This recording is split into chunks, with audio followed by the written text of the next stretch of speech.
After the hour, I see some people are still connecting to our programming, but we're going to go ahead and get started. And thank you for joining us for our November Thinking Differently series on a topic that is near and dear to my heart, and that is professional development. For those of you joining, I'm Dr. Cheryl Richards. I have the privilege of serving as the president and CEO of Catapult, your employers association. And every day, myself and my colleagues, including the two on the call with us today, wake up inspired to live our mission. And our mission at Catapult is to provide employers with the confidence to navigate everyday operational challenges, making your workplaces more effective and your employees more successful. And that mission statement really resonates with us in this topic around professional development.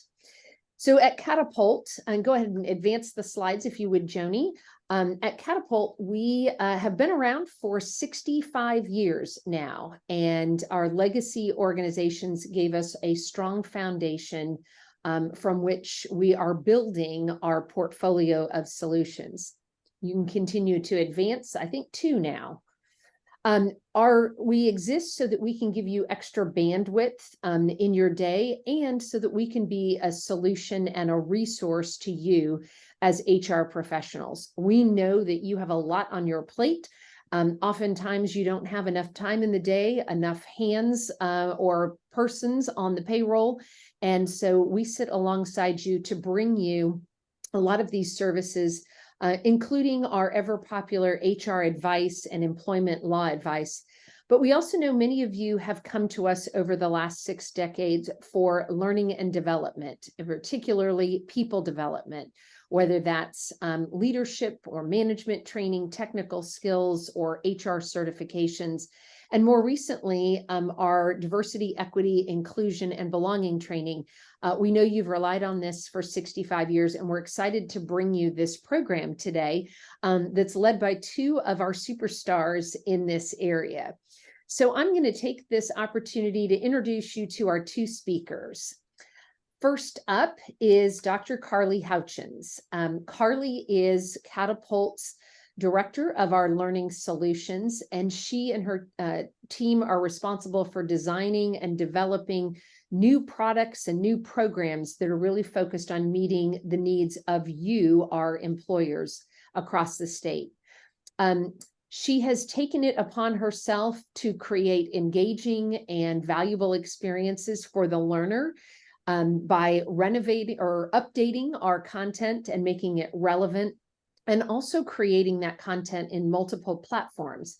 Her goal and her team's goal is to ensure that you and your employees are ready to meet the challenges as the workplace environment changes continuously. She has a long and deep bio that I won't get into. I'll let her tell her story a little bit more about that.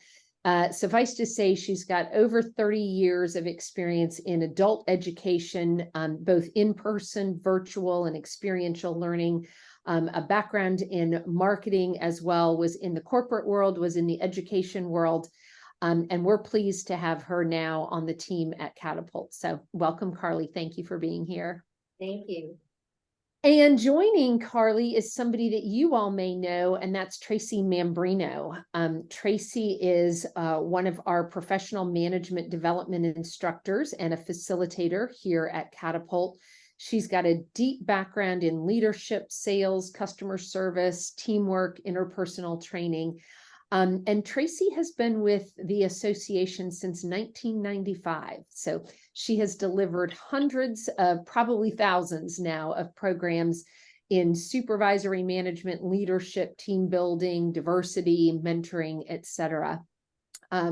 Tracy is a certified professional in human resources and has her SHRM CP certification as well. So what she does every day is make this relevant to the workplace through that lens. So Tracy, we're delighted that you've been with our organization for almost 3 decades now. Thank you for continuing to do what you do for Catapult. So Carlie and Tracy have developed a great program for you. I'm going to go off camera. Thank you for being here. And I'm going to let the two of them take it away from here.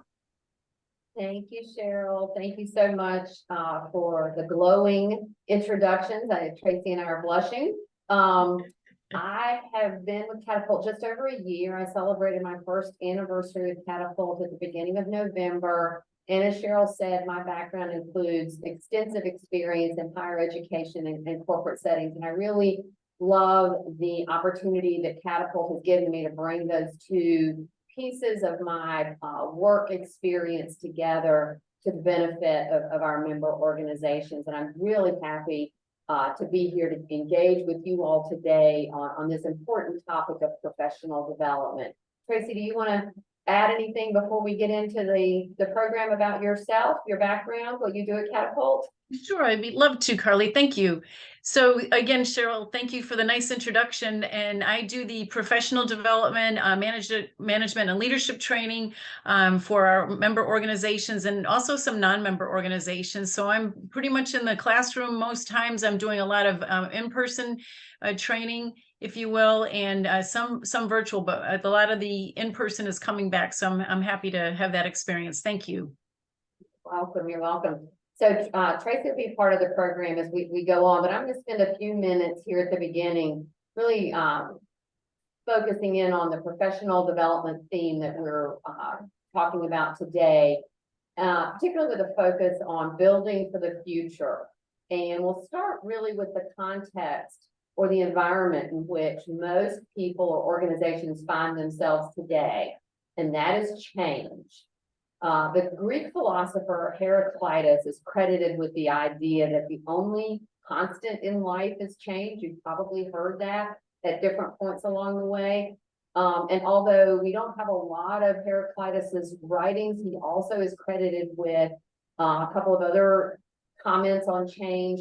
The idea that everything changes and nothing stays still, and that you cannot step into the same stream twice. And I think that the experiences that most organizations and people have been through in the last number of years, not only are there changes happening in the world around us as consumers, but there's also changes that are happening in the workplace.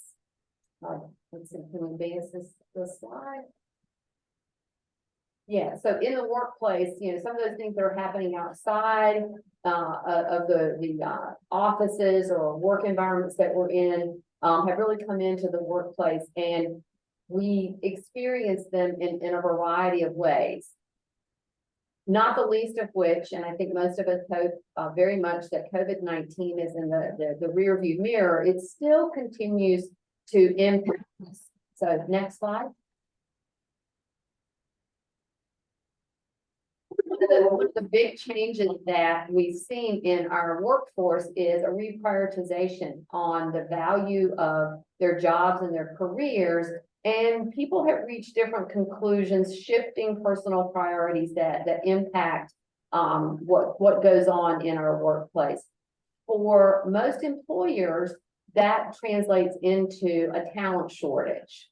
Let's move to the next slide.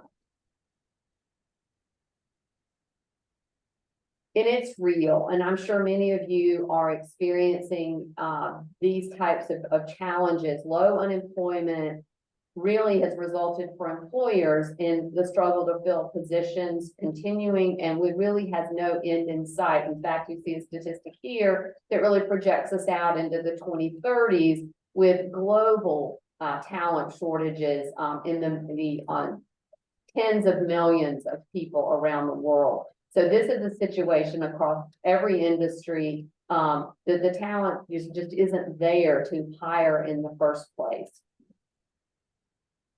Next slide. So what does that mean in our organizations? Change is all around us. It makes professional development much more challenging, whether it is a shortage or demographic changes that we're experiencing in our workplace, cultural changes and resource scarcity really drive us in the workplace to have to do more with less. I'm sure that's a familiar phrase to most of you here today, doing more with less.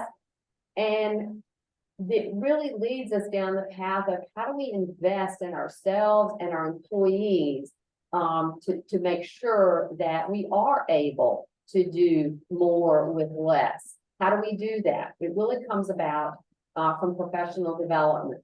And just a reminder of the benefits to organizations.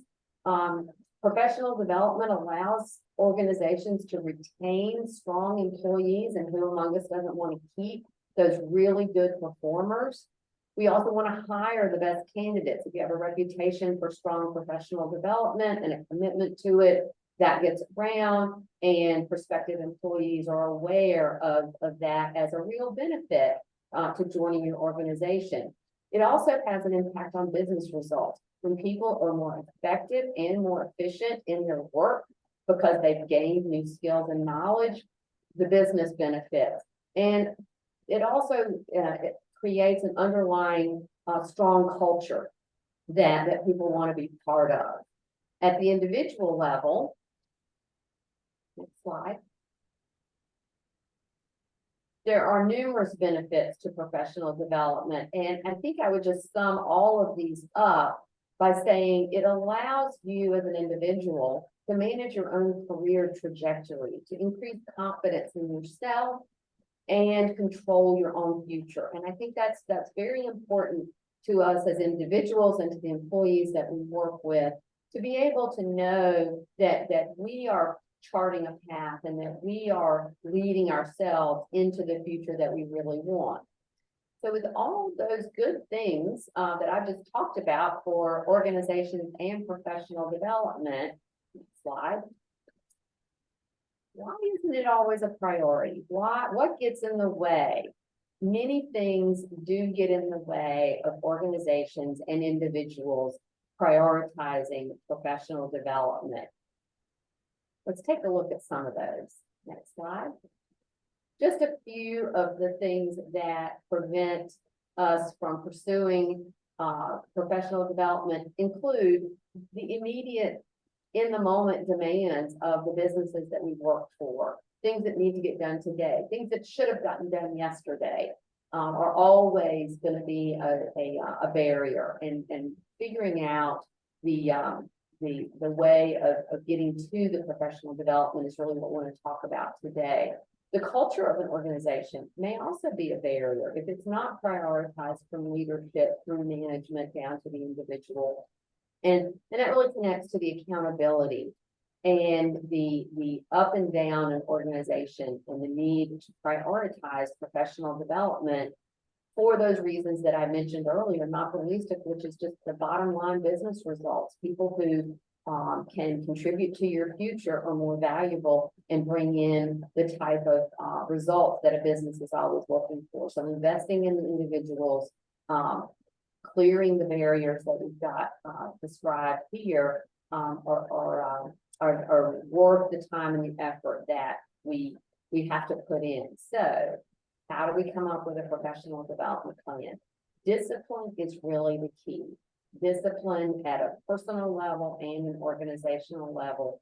I like this quote from Lee Iacocca, who headed Chrysler automotive company years ago, and he just talked about literally writing things down, taking a step at a personal level to making things happen, understanding that no one else is as invested in your career as you are. So how do you go about that type of discipline? First, evaluate yourself. You've got to know what your strengths and weaknesses are. And based on that, you can begin to set targets and goals that allow you to take advantage of your strengths and to shore up your weaknesses. I've listed here this strategy that I'll get to in just a minute, the 70-20-10 strategy, as a way of actually pursuing a professional development plan. Again, it can be done on the individual level or the organizational level. But the most important thing is creating accountability for yourself. So whether it is making sure that you have the budget for it, making sure that you set a timeline, or and have some milestones along the way so you know you're making progress as you move along. Well, let's talk a little bit about that 70-20-10 strategy. Next slide. You may not have heard this, or maybe you have, but let's talk about it anyway. I think it's a great way of thinking about professional development. And the essence here is that it's not all formal training, but rather a combination of experience, learning from other people, and classes that really add up to a strong professional development strategy. So on the job training, I think as adults, when we are in the moment and we're learning something that is relevant and necessary, is one of the best ways for people to gain skills and knowledge that are going to make them a more productive and valuable employee. So cross-training within your department, or even a department that is adjacent to yours, where some skills and some ideas are being worked on that give you some new insight, is a great way to take initiative, own your own professional development, getting involved in a project that allows you to learn new skills. That said, this strategy would suggest that 70% of the professional development that you do in the course of a year or across your organization could be accomplished that way. Next step of this is the involvement of other people, whether it's a sponsor or a mentor within your organization that you want somebody that's further along in their career that you can learn from, or a colleague that you notice being successful and seeking out that opportunity, that relationship to learn through them.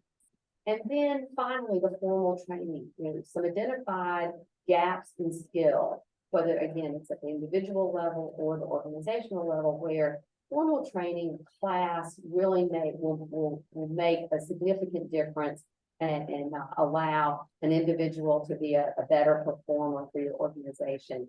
And all of these things increase value to the organization by being purposeful and intentional throughout a period of time. You want to say 2024 of that calendar year, looking for these three types of professional development is a great strategy that you may want to consider as you look at your own professional development or that of your organization as we move on. So in summary, the idea of professional development really begins with aiming high, as Michelangelo, the quote here, that aiming too high is not the issue, it's aiming too low. So I encourage everyone to aim high, to think about new ways as organizations that talent challenges are not going away, and the situation requires new and innovative approaches to meeting that challenge. And at the individual level, it's also about taking initiative and being committed in order to see those kind of changes and results. And I think the most important thing I can say is you don't have to do it on your own. Ask for help. Find other colleagues and teammates, leaders and managers in your organization that'll help you stay on course, hold you accountable, and encourage your development as a professional. All of it happens as part of a team. And asking for help is it's not a sign of weakness. It's a sign of strength, recognizing what you need and asking for it and pursuing it. Very, very important signs of strength. So I'm going to pause here and see if any questions have come up in the chat. Joni, is there anything, any topic or question or comment that we should address before we move on? No questions right now. Okay, great. Well, we're going to transition now into a little bit of a Q&A between Tracy and I, because she has, as Cheryl described, incredible experience with your employees, with you and your organizations as a facilitator for Catapult. And I thought we could not miss the opportunity to have her be part of this program and share her perspective on what organizations and people are needing, as well as how they're getting that help, some of the things that she has to share may provide a spark of an idea or some inspiration for what you may need to try new in 2024. So Tracy, thank you again for joining me. And before we conclude, Tracy's also going to give you a little sneak preview of some new content. Cheryl mentioned it earlier, that we've been working on in 2023, and we'll get to that in just a minute. So Tracy, couple of questions for you, and I know you're ready. So, Sure. in your perspective, this topic of professional development, how would you define it? How would you describe it? I would describe it based on my experience, Carlie, with people that really acquire new skills through continuing education and career training. Examples might be taking classes and workshops, or you might attend a professional or industry conference, or you might even earn a certificate. That's what a lot of our classes, when we teach those, the participants get certificates, and they're so proud at the end of those sessions. I know for me, just earning my PHR was a huge accomplishment, which those of you who have it, know what that was like to take that test. So I would describe it in that manner. Right. So as you're thinking about a framework for professional development at a personal individual level, what are some elements that you think are important that people keep in mind, that they include as they're thinking about what they might do in 2024? So what are some of the pieces and parts? Absolutely. Those are another great question. And I get these questions a lot of times in class as well. So I encourage people to continuing their education through classes, through workshops. Again, get involved in professional organizations. It's a great way to network with others and learn about other industries and so forth, but also doing your research about your job. What are things that you need to improve in? And then again, sometimes I ask people to go ahead and initiate the increased jobs, duties, and their responsibilities. Don't just, be that mediocre, I say participant, but employee where, don't be the C student, be the A student, look for other opportunities.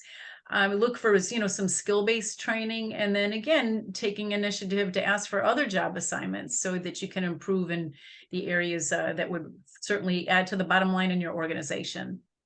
So speaking of organizations, how can HR leaders structure the professional development on a broader scale, not at the individual level, but really for an organization? What are some of the pieces that you think are important across an organization that HR leaders really pay attention to in order to be successful? Most definitely. Yeah. So this is a huge one. And I think sometimes people miss the mark on this and that we don't always gain that executive buy-in. Which we need to. We need to go to the top level, if you will, because if you don't have their buy-in, they're not going to buy into the professional development for both on the individual side and the organizational side. So I always like to start with a skills gap analysis. And that's again defining the desired skills and then just really evaluating where the current skills are. I know I've had to do that as a leader. So that's so important. And then considering the company goals and objectives. So making that tie into aligning with the employee's development goals. And determining the right type of training. A lot of times people say, oh, just send somebody to a class, when sometimes it's a management issue. It's a matter of just coaching that employee, perhaps, and doing one-on-one. It doesn't have to be a formal class, if you will. And then also creating targets and how are we going to structure that learning. And also getting into SMART goals. A lot of people, I'm still surprised, a lot of participants don't know what a SMART goal is. So, we talk about, being specific, being measurable, attainable, realistic, time-bound, and making sure that you when you're writing those goals that you address those. So often people just say, I'm going to do this by end of first quarter. And I always say, by when of first quarter, or second quarter, whatever that may be. But then turning that training into action, scheduling the actual training. And then tracking that with data as far as, that sometimes can be difficult. The return on investment is sometimes very hard to prove, but I'll answer that question in just a little bit as far as how we can track that ROI. Yeah, absolutely. So from the classes that you lead and the organizations that you interact with, regularly. What are some of the challenges that you hear them talking about in employee development and in the whole idea of talent management and developing the people that organizations have already hired in? They've made the commitment, that these people are coming in and we want them to do the job, but what is it that's getting in the way of further development of that employee's ability to contribute? Well, there's a few things actually, and the first one is that the managers are always too busy, right? We don't have enough time for training. And I did some research. It was a survey by Reich, and 98% of managers spend 40 to 80% of their work week on communications alone, which that boils down to about 6 to 15 hours a week in meetings. 62% spend 2 to 4 hours daily on emails. And again, it's just a challenge to get managers to make the time to say, okay, we need to do this training. I hear this every day is, Tracy, we don't have the time. And I said, you need to make the time, you need to schedule it. Mm-hmm. Another thing that happens is the employees get too busy. They say, we can't afford to take employees off the job right now, Tracy. And that's frustrating. So again, in looking at that Reich survey that I did some research on, 94% of employees reported feeling stressed at work. And then 33 were at a very, very high stress level. I know I asked that question last year. I was in the middle of training and I kind of looked out to everyone, and there must have been 25 people in the class. And I finally said, how is everybody doing? And I really thought I'd get some more positive answers. And everyone said, I'm tired, I'm stressed, I'm overwhelmed. Mm-hmm. So that was very disturbing. But on the other hand, I was able to help them with the skills that they had signed up for. So gave them some strategies on how to overcome those. So unfortunately, employees feel like, gosh, I want to do some career advancement, but because of my additional workload, I don't have the time to go to training. And then the other piece is the lack of frequency of employee development. It's just kind of done here and there sporadically. It's just almost like, here's a little checkbox and we'll check off that training, but it needs to be repetitive. It needs to be, revisited, and then really keeping people's minds sharp, and then really keeping those employees engaged. So those are the three: that the managers are too busy, the employees can be too busy, and really the lack of frequency in the development. Interesting. But we have evidence that this type of investment makes a difference in an organization's success and their bottom line. So what examples or what evidence do you have to point to when you're in those conversations and an employee or a manager, a leader says, I don't have time, I'm too busy? How do you turn that conversation around so that they understand that the professional development is really necessary as a business strategy? Yeah, that's another great question. And that's what I have to help employers understand, is that, again, those organizations that invest in that employee training and development actually report 11% greater profitability year after year after year. And by investing in that in employee development, they're actually developing those essential soft skills. And those, what I'm seeing is conflict resolution, communication, decision-making, team building. And those are the skills that are going to contribute to the overall organization's success. Yeah. Hard skills and soft skills combined really, are the key, to making the employees that you already have more successful. And that really leads me into my next question, which is just wondering if you have an example of a successful professional development program that you might have seen among one of our member organizations. If you could talk a little bit about, I know we don't want to name names, but I think we've got some really good examples from this past year where member organizations took the time, committed, and they saw the fruits of that. Oh, and this has been just such a wonderful experience to see, and it's been with a couple recently, as you said, this year, and these two organizations actually, I saw people, several, I mean, 4 to 5, 6 people were promoted as a result of attending our leadership training, and they actually called me or texted me and said, Tracy, thank you so much. I said, I didn't do this, you did. You took what I introduced to you and applied it. So that's been so, refreshing and rewarding to see. And a lot of these organizations have actually requested our services again to continue to deliver the programs to emerging leaders Right. because they had such a great experience. Mhm. Yeah. I love it when the training that you and others have delivered make enough of a difference in an individual's life that they get the recognition that they are now prepared and are delivering at a higher level in their organization, and they get promoted.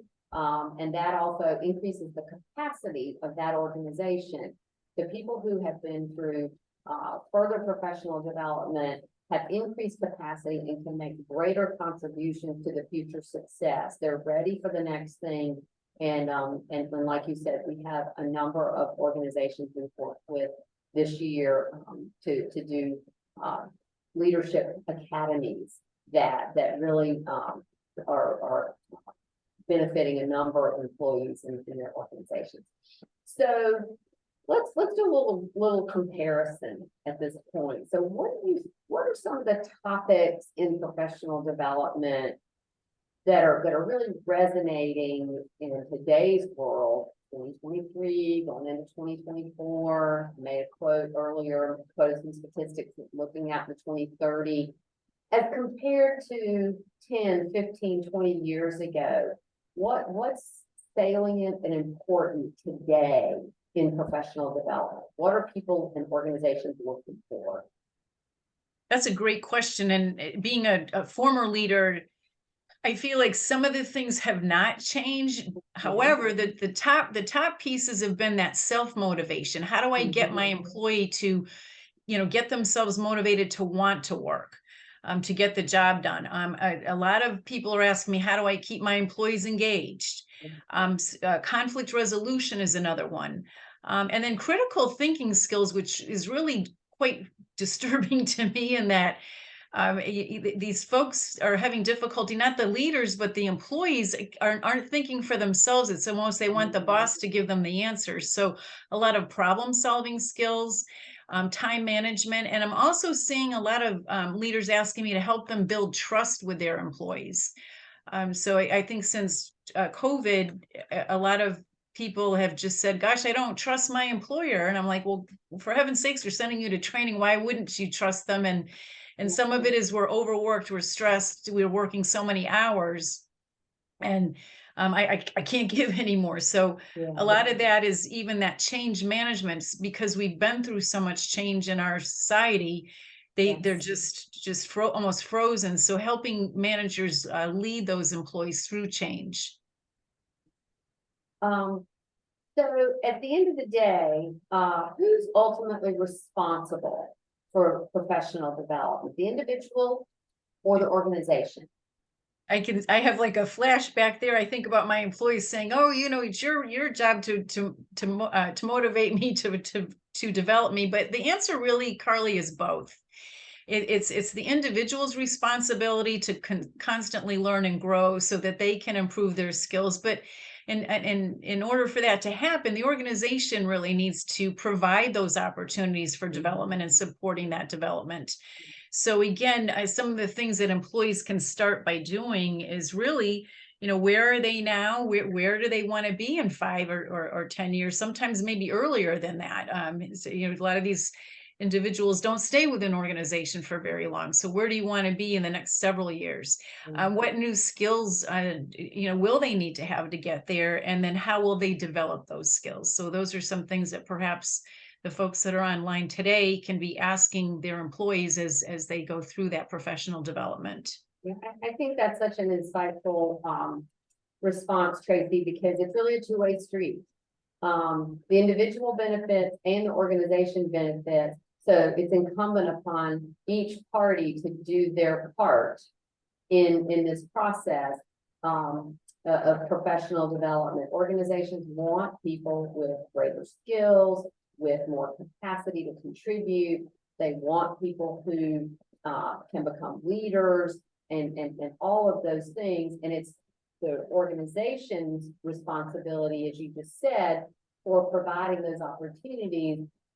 But it's no less important and no less the responsibility of individuals to chart their path, to know what they want out of their work life, what kind of career aspirations they have, to understand who they are and what they're good at and what their interests are. And when the two things can come together, you see the magic of professional development. It's not really magic, it's intentional and it's purposeful, and organizations and the businesses that we work for ultimately benefit from it. I'm going to ask one last question, and then we're going to move on to the preview that that we promised that Tracy's going to take us through. And that is, and just really briefly, Tracy, lots of generations in the workplace right now. We have multiple generations in the workplace, and that's a topic that is kind of been of interest in a lot of organizations. So how do you, what do you see in terms of younger, newer to the workplace and their expectations of professional development as compared to people who are maybe more middle of their career or even nearing the end of their career? So maybe just give us a couple of insights there about different expectations around professional development. And this is another topic that's really been so, that people, Tracy, help me work with these other, these different generations. And so my answer is, one size doesn't fit all, which I think we try to do. We just say, hey, one size fits all, but we've got the Gen Zs, which are now called the Zoomers, if those of you didn't know that. But they want that TikTok learning or the YouTube, but they also want to have training in person as well. I kind of do a little poll with my classes a lot of times, say, hey, how do you prefer to learn? Again, they want to learn, they want to be trained, the Gen Zs, and 36% of Gen Zs actually consider it a top factor when they're looking for a job, is that opportunity to be developed. And then a lot of my classes, everybody knocks the millennials. The millennials, they always get a bad rap, but they're the social learners, and they're very high proficiency in their hard and their technical skills. But they love micro learning and they love gamification. I just saw that last week in my class, the fundamentals of supervision, and they love to learn collaboratively. That's what I'm finding with a lot of our classes, and solving problems as a team. And they also like to receive feedback from the teacher, if you will, but they want to know, Tracy, how am I doing? And I hear that from the other facilitators as well. And 80% of millennials rate professional or career growth and development opportunities as important. That's very, very high. And then, of course, you've got the Gen Xers. They make up 36% of the workforce, but they value independence, which I think is interesting. They dislike micromanaging, but they like more self-directed learning. And they like more of a practical application as opposed to theory, which I think is interesting, because we were teaching a little bit of theory last week, and I thought, is this going to bore them to tears? And I had a couple Gen Xers, and they soaked it up. It was really, really, again, refreshing to see. And then we have the boomers. The boomers get a bad rap sometimes. Again, they're eager to learn, but they're not always given that chance. So I'm going to quote AARP here, but I looked up some of the stats there, but 70% of workers aged 45 to 74 say the opportunity to learn something new is critical to their view of an ideal job. So again, they value the college degree, the accomplishments and credentials, but we want to give the boomers, plenty of opportunities to learn because they want to learn. Right.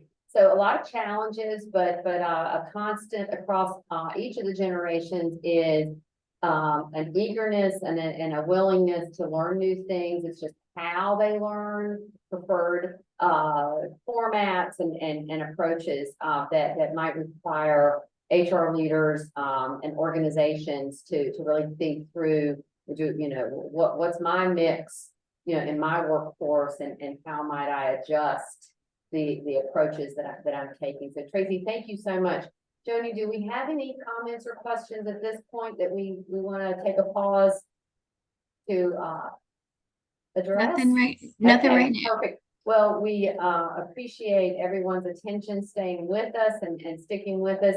And the final piece of the program today is this preview of a rebuilt. And I use that word deliberately. When we first started looking at updating the courses in the Management Advantage, I thought, well, we're just going to paint the cabinets and we're going to put some new appliances in, kind of a kitchen metaphor there. But it turns out that the opportunity to really infuse Catapult's learning material with updated statistics, with new experiential learning, and with materials that would be not just in the moment in the class, but something that could be taken back to the workplace by the participants was just too great. And so it really is a rebuilt Management Advantage program that we're coming out with. And for those of you that are unfamiliar with that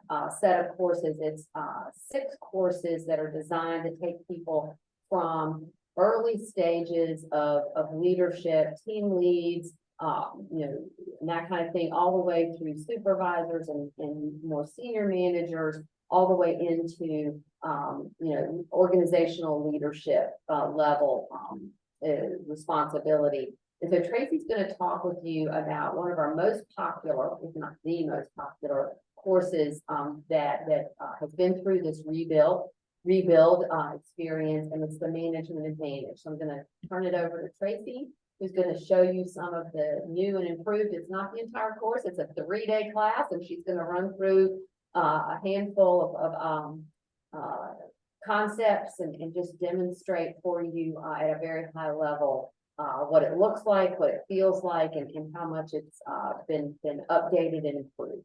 Tracy? Thank you so much, Carlie. If you could go to the next slide, please, Joni. Thank you. So we start off with, this is fundamentals of supervision, as Carlie mentioned. So usually newly appointed supervisors or even people that have had experiences, they just want to refresh their skills. So if you could go to the next slide, please.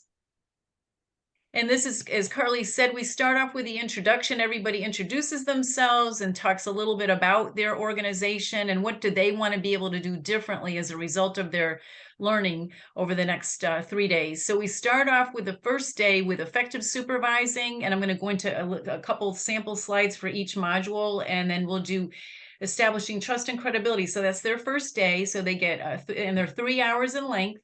So they do 3 hours in the morning, 3 hours in the afternoon. We give them an hour break for lunch. And then the second day they come back and we start off with delegating the work and then proceed to communicating effectively in the afternoon.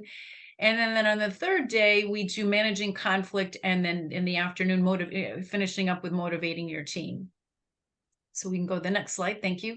So this, I thought I'd just show you a little sample of the old version versus the new version. So you get to see the newer version was just before that, but after this. So that's just, we always go over learning objectives for every module. So letting them know. And a lot of times we all do, all the facilitators will ask about what do they want to gain from today's session. A lot of times people say, hey, are we going to cover this? Are we going to cover that? So that's where we start our day after the introductions. So next slide, please. And so this is a sample. We get into really self-awareness with the supervisors and asking them, and even having a great group discussion around, you've got task-oriented leaders and people-oriented leaders, and then asking them that question at the bottom is, which do you tend to focus on more and why? So sometimes we see, gosh, I had a woman last week said, Tracy, my boss is so task oriented. She has no people skills. She needs to be in this class. And, I said, okay, well, let's focus on you today and in the next few days. So again, getting them to really have a nice blend of both. It's good to have a blend of task and people. And the next slide, please. And then we get into we say, a lot of you probably are familiar with Stephen Covey. Again, some folks aren't, but we get into the circle of influence. So talking about the circle of concern, influence, and then what you can control and what you can't. A lot of these leaders are frustrated. They say they need help with patience. And I try to help them understand, like, you have to learn what you can control and what you can't control and focus on what you can control. So next slide, please. And then we talk about the supervising as of today versus yesterday. So much different and so many challenges for these new leaders. And again, a lot of people are having to manage people remotely, which has been a challenge. You've got, the younger generations, but on the flip side, you have I say the older generations. You have the changing technology, as we all know, changes, daily, it feels like sometimes. And then getting people to think globally. A lot of your organizations are on a global level. So getting people to, say, a lot of times they'll silo themselves and say, well, we're the corporate headquarters, or they don't understand, what they're doing in these other countries. And I say, look, you're all one organization. You have to learn to work together. And then what are the online resources for these individuals? So we get into a lot of group discussion there, if you will. And then, thank you. Joni can read my mind. I love it. So then we get into establishing trust and credibility. Huge, huge topic. This was a big one for us last week when we were teaching it. So if we go to the next slide, please. And so here we give them some statistics. We talk about 260% more people are motivated at work if they feel like they're trusted. That we have 41% lower rates of absenteeism, and then 50% less likely to look for another job if you trust if they trust if I not only trust my employees, but the employees trust their leaders. So next slide, please. And so here I always laugh at this. I think, oh my God, why do we have, Elvis Presley there, but it's an impersonator. So think about that. If, a lot of times we don't have people that are really trusting, and we really trust them. So I ask the question, do you trust me? Most people say no the first day, and rightly so. They don't know me. So as we get going further, I ask the group every day, do you trust me today? Yeah, we trust you more today. Why? And a lot of it is my knowledge, my skills, my abilities. So here are some things we talk about. These are actions that erode credibility. So having those ill-defined goals, or poor communication or listening skills. And then we go into another piece that we talk about is the ACCEPT acronym, if you will. So this is, how do we get people to trust us? So that's we as leaders being approachable, committed, consistent, effective, principled, and transparent. And then we go into a deeper dive around each one of those topics, if you will. How does that, what does that look like? What does that sound like? What are the behaviors that show that? So we can go to the next one, Joni. So then we dive into delegating the work. It's another big piece. A lot of folks have a hard time with this topic, in that they won't let go of their work. So if we go to the next slide. So we give them actually 5 steps to delegating. We start off with step 1. So this is just a sample again. So what are some of the tasks you can delegate, and what are the tasks you should not delegate? So maybe delegating tasks that are routine, delegating, you don't delegate things that are of high stakes, and obviously confidential. So I make sure I really cover the confidentiality piece, that you make sure you're not talking about people's health issues, or you're not getting into just information that perhaps your boss asked you not to discuss. And even if they don't tell you, you need to ask, is this confidential, or is this for public information or not? I've seen many people in my career where they make the mistake, well, I told everybody, and I thought you had no right doing that. Don't do that. So there's some things we discuss. And next slide, please. And then we give them a delegation checklist. They actually get this, as you can see, what they call an action plan workbook. So throughout the entire course, they're writing and taking notes in their books. And then this gives them an actual checklist. So really we talk about behind the scenes, planning that delegation conversation, and then holding that conversation, then monitoring that, and then following through. So making sure that they're following through on that. So the next slide, please. And then I love this piece. We're doing knowledge checks now, and this is really fun. We gave the group laser pointers last week, and they we wrote on the board A, B, C, and D, and then we kind of in block letters. So they point to the letter that we read the statement. You know, which of these statements about monitoring a delegation is true, and then we as the facilitator, once they shine it on the, you know, if it's A, B, C, or D. The correct answer in this case would be A. So I click on that and it makes a little jingle noise and it gets everybody all excited. And everybody goes, oh, you know, so everyone's happy and all that. So we do 3 of those after each module. So that, again, keeps the learning fresh for them. So we go to the next one, and then we get into communicating effectively. And again, if we go to the next slide, and we start off, we have a lot of different little quotes. So George Bernard Shaw talks about the biggest problem in communication is the illusion that it has taken place. So we kind of get, you know, how do people feel about that? What does that really mean? So I love that picture. I just think it's really, really neat to look at that. But then you get different perspectives of how people really interpret that. So if we go to the next slide, and then we give them this communication model. So the communication model really starting off with giving the sender that 100% responsibility for making sure that this receiver understands the message that's sent. And then we talk about the filters. The senders have filters, the receivers have filters, and getting the class to identify what is a filter. A filter could be Tracy's mood she's in, or biases. How I'm thinking about presenting the information. And then we get into those channels, which is in the middle of that model, as to emails and text messages, face-to-face, that sort of thing. So a lot of people love that model because it helps them really think about how they're communicating. All right, so the next slide. And so now we talk a little bit about giving feedback. So we take real world people, if you will. So Kim Scott's written this book called Radical Candor. And her quote here is, it's not just your job, it's your moral responsibility to give that feedback.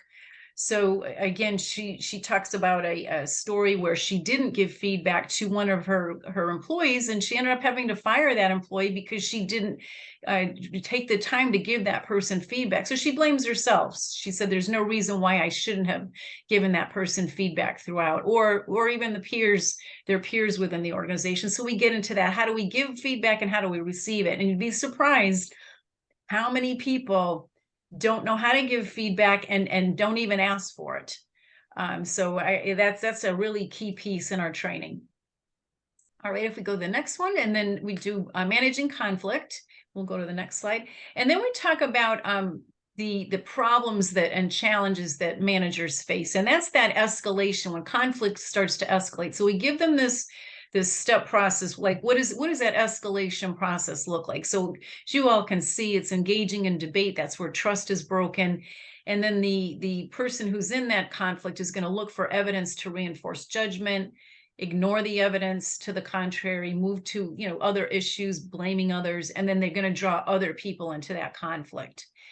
So if we go to the next slide, we show them how to actually de-escalate the situation. All right, so now we're going to move that person, we really, number one, respect the angry person's perceptions, and then maybe relocate them. It may be they're making a scene in front of everyone in the organization. So get them into an office or a conference room, let them kind of cool off, stay out of their space, and then use that non-threatening tone and body language, if you will. So get them to realize this is not acceptable, perhaps, and let's talk about what you're upset about. So we get into that. We teach them. We do some role play. Now, after every module, again, there is an action plan. So they'll see this action plan at the end of each module. So they're identifying 3 areas. Now, this is just one piece. Sometimes we change up the question, if you will, but this particular one might be, what are 3 areas within your workplace where you could see a conflict arising in the future, write ideas for how to prevent conflict in those areas before it starts. So we give them a few moments to do that before we conclude that module. So it's still fresh in their mind. And especially when it's 3 days together, it's easy for them to close their book and walk away and go home and not do it. So we give them a few minutes at the end of each module to work on that. And they all do. I see people writing all the time. And I believe there's just one more, Joni, for motivating your employees. So we'll go to the next slide. And we give them kind of a funny, some funny cartoons here, I would think, and this is about motivation. So this person says, hey, I'm a self-starter. So you see, he's got his little gun ready to go. I'm sure there's people that you know that are like that. So kind of a little, throwing a little bit of humor in that. And the class loved this last week. They all, laughed, but it just kind of lightens up up the day. And of course, it's the last day. So everyone's anxious, oh, I want my certificate and so forth. So the next piece, let's see, is all right. So then we give them, we want to build that foundation for why people are motivated or not motivated. So we start off with Maslow's hierarchy of needs, which I know all of you are familiar with probably in this room today. And then we also talk about Alderfer's ERG theory, which is the existence, relatedness, and growth. So we go into a lot of different theories, if you will, but what we do is it's real world application as to, all right, well, why does this person have, wants to eat all day? Why does this person, feel like they have to be the head of the safety committee, if that sort of thing. So really getting into that love and belonging would be more of the social need. And then you have esteem needs and then self-actualization. So we kind of compare the two. All right, if we go to the next one, this is probably right close to the end here. Then we give them some strategies. How can we keep, how can we get our employees motivated? So it might be give them a pre-shift pep talk. Make it quick, but set those realistic goals and identify problems and share ideas. Ask the employees to contribute, giving them praise, and then, making it upbeat and positive. Some of the participants say, hey, I give a inspirational quote for the day. Or asking, so starting off with that positive approach. And then we also get into discussing what they can do both on-site activities like icebreakers before a team meeting, or what can they do as off-site, some team building activities, maybe doing the escape rooms or doing the whitewater rafting, that kind of thing. So those are some things. Because a lot of people really don't know. They don't know, and a lot of these new emerging leaders are very introverted. So it's getting that conversation started. So that's what and we do lots and lots of experiential activities for them, lots of role play and lots of group discussion, if you will. And question and answer. A lot of people wrote on our evaluations from last week. And again, I see this most times is love the open discussions with everyone and hearing everybody's thought process. And it turns out there's more similarities in the room than there are dissimilarities. Okay, Joni, I think we have just that last. So any questions that you all have with regard to our fundamentals of supervision? That's just one out of our management advantage programs. As Carlie mentioned, we also are working on the team leader certificate program, and then we'll be moving. The next logical process would be our managing for results. We have practical management 1 and practical management 2. So that's typically the progression in our management and leadership programs. But I want to thank you on behalf of Catapult Employers Association for the opportunity this morning. And I'm going to turn that, if you don't have any questions, I'll turn that back over to Carlie. Joni, do we have any questions from the participants? No questions. All right. Well, all of you, thank you so much for hanging with us for the whole hour. You see in front of you a list of upcoming Catapult events, and we'd love to see you in person to celebrate our 65th anniversary, December 5th in Charlotte, December 6th in High Point, and December 7th in Raleigh. I also encourage you to mark your calendars. We will be returning to a 2-day leadership conference in April, the 11th and the 12th, and that'll be in Greensboro. It'll not only feature in-person, but also virtual option, and we'll be discussing really kind of continuing this conversation, the future of the workplace, and have 2 full days worth of experts presenting, lots of opportunity for you to learn, not only from people who are subject matter experts, but from each other, which is so critical in adult learning. And we thank you so very much for the opportunity and the privilege to be your Employers Association here in North Carolina and across the Southeast. Remind you of our website where you can learn more about the other options of support that Catapult provides. We thank you again for your attention and wish you the very best of days for today. Thank you, everybody.